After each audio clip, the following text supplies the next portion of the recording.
everybody, my name's Catherine, and today I'm going to be walking you through how to build a Monarch Waystation from a first-time gardener.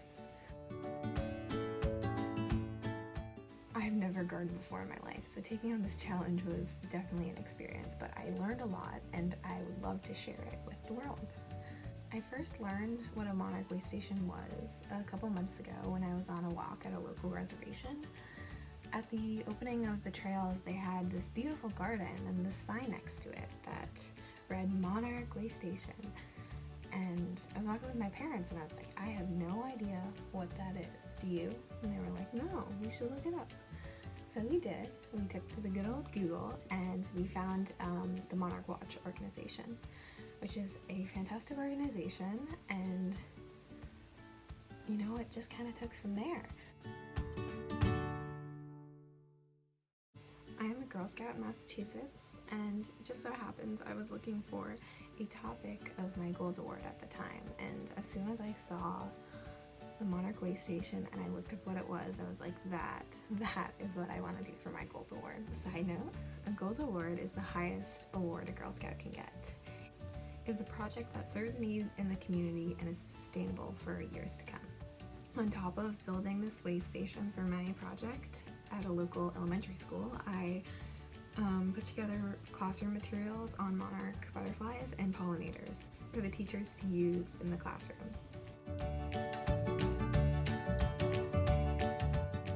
One of the most surprising things I learned when I was researching about monarch waystations was about monarchs themselves. I had no idea that there was such a drastic decline in their population recently. And I was heartbroken to hear about it. You know, you always hear about the bees and how the bees are dying, which are just as important, but you never hear about how the butterflies are dying. And I thought that was really interesting. So I figured I'd take that on myself and try and spread the word about it. Due to the use of pesticides and the overdevelopment of land, monarch habitats have greatly declined in the past few years. Milkweed is necessary for the survival of monarchs.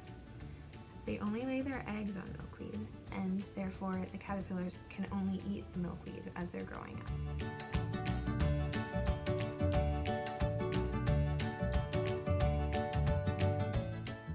So milkweed is necessary for the survival of monarch butterflies.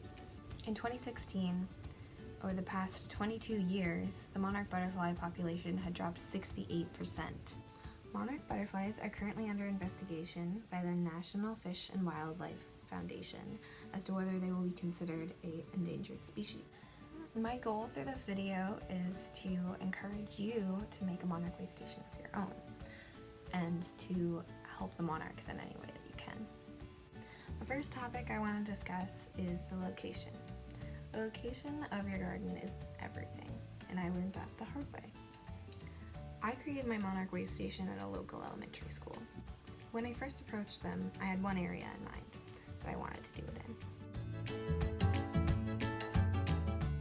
in. Little did I know that in the summer, that area got little to no light. Luckily, I was informed that that area had little to no sunlight and was not going to work for a garden. So, my first tip is to make sure that you have good exposure to sunlight.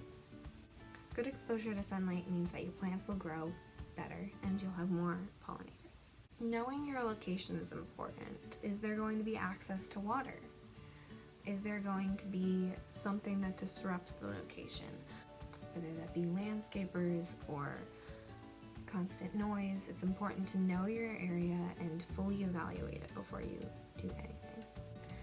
The size that Monarch Watch requires for a effective waystation is about 100 square feet.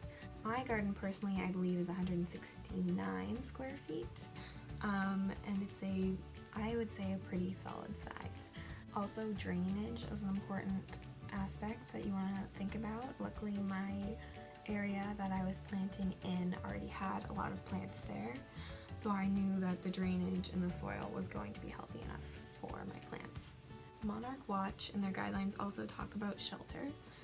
Shelter is really about the close proximity of your plants and providing a safe place for the monarchs to lay their eggs and to drink nectar. But also having trees nearby I think is very valuable. As another part of my project, I raised monarchs from eggs, and when I let them go in the garden, they tend to fly up into the trees until they're fully ready to come down and eat the nectar. Not to mention they provide shade on those really hot days. Now I'd like to get into talking about the plants themselves. It is so important to know your area and know what native plants attract pollinators in your region. Below, I will link a couple of websites that will help you figure that out. Luckily, I had an amazing advisor help me and guide me through what plants for my region in Massachusetts would be most effective. On top of making sure that your plants are native, you also want to ensure that you have plants that are blooming all throughout the monarch season. So that starts in about May, at least for the Northeast, and ends in about September. So we're talking early spring to early fall of blooming all throughout. This will ensure that monarchs are coming to your waystation all throughout their journey, and will ensure that they will have adequate milkweed and nectar plants. One great way to find local plants are through your garden clubs. In Massachusetts, there are a lot of garden clubs, and they often hold plant sales in the spring. At these plant sales, you will find a lot of native plants for great prices. That's where I found about 70 to 80% of the plants that I put in my garden, and they are beautifully established and look absolutely beautiful. Another way you can go is from seed. I did plant quite a few seeds and watch them grow. Now, of course, the first year they're only going to be about this big. They're not going to get that much bigger. Some of them will. I know that my butterfly weed grew pretty big. It's probably about this big now, which is great. But some of them won't get that big in their first year, which is totally fine. You just have to be aware of that. I talked a lot about native plants, and you really want to make sure that they are native. Even if you are going to these nurseries, it's important to see where these plants are coming from, because they might not be the best fit for your area or your region. It is especially important to ensure that the milkweed that you're using in your garden is native, because that affects the way that monarchs move north or south. And of course, the most valuable plant that you're going to have in your monarch waystation is milkweed. Luckily, there are many variations of milkweed that fit in with the different environments. Monarch Watch requires a minimum of 10 milkweed plants to be certified, which I believe is a very solid number. So the nectar plants that are going to be included in your garden, you want to make sure that there are lots of them. I've found that the monarch butterflies tend to like smaller flowers that are really close together, as it's easier for them to drink the nectar out of it. Now on to making the garden itself. In my area that I chose for my garden was grass to begin with. So after some research, I rented a till and we tilled the whole area. Then we mixed in compost and soil to help enrich the soil that we were going to be planting the plants in. It was a long process and it was a sweaty day. I think that it definitely helped to ensure that the soil was going to be rich and was going to provide the plants with the nutrients that it needed. When planning out my garden, I laid all the plants out next to each other and I marked out the size of the garden and went from there in organizing what I wanted it to look like. It can really look any way that you want it to look. I sort of went for the taller plants are in the middle and the smaller plants are on the outside, so they get an adequate amount of sunlight and one plant isn't overshadowing another. Another thing to consider when planting your garden is the way that you're going to maintain it. My garden was a square, and in order to maintain it, I needed to be able to get into the middle of it. So I put a path in, which was really helpful and helps with watering, helps with weeding, helps with anything and everything. So if you are planning on maintaining your garden through weeding and watering, it's important to make sure that you consider how you're going to get to those plants in the middle if there are any. If you plan on putting a path down anywhere in your garden, I do recommend using landscape fabric or landscape cloth. It helps to prevent the weeds from growing in the path, which is fantastic and has saved my life a bunch of times. Now comes the fun part, planting. So again, after I rearranged all the plants where I wanted them to be, it really is just as simple as it sounds. You dig a hole, and I put compost at the bottom to help it grow and to give it some extra nutrients as it was transitioning from being in a pot to being in the ground. Then you plant it in the ground and pat it down with extra soil on top of it, make sure it's completely secure. I also put cow manure around the top of the plants, as gross as it sounds. It helped to give nutrients again as the plant was just establishing itself. So I did that through the whole garden, and that was that. Within the first few weeks, it was a lot of watering and weeding and making sure that those plants that were transferred from pots into the ground were doing well. It was a lot of work. Some days I did not want to go and water.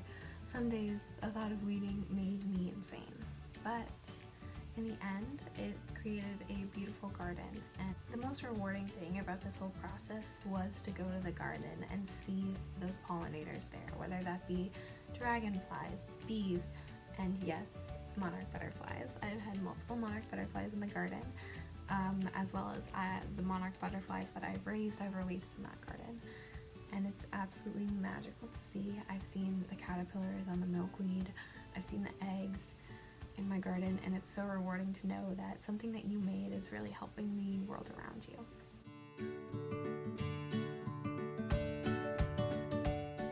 So the final step in all of this isn't necessary, but if you are making a Monarch Waystation, you may want to certify it. So you go to monarchwatch.org and they have a registry for Monarch Waystations. There you can register your Monarch Waystation through the organization and have it pop up on the map so you can see all the other Monarch Waystations in your area, which is really cool. Then you can get a sign, which I did, and put up at your garden to let everyone know and maybe intrigue another person into making it. This experience has been amazing, and I know that I'm no expert on all this, but that just goes to show you that anyone can do it. Just with a little research, it's not that hard, I promise you. So I thoroughly encourage you to take a look at Monarch Watch and maybe consider making a Monarch Waystation yourself. It's really rewarding and a lot of fun. Check out the links below for more information. Thank you so much for watching this video, and I hope that it helped you in some way and informed you more on monarchs and the process of gardening for them. Anyways, thank you so much for watching, and go save those pollinators.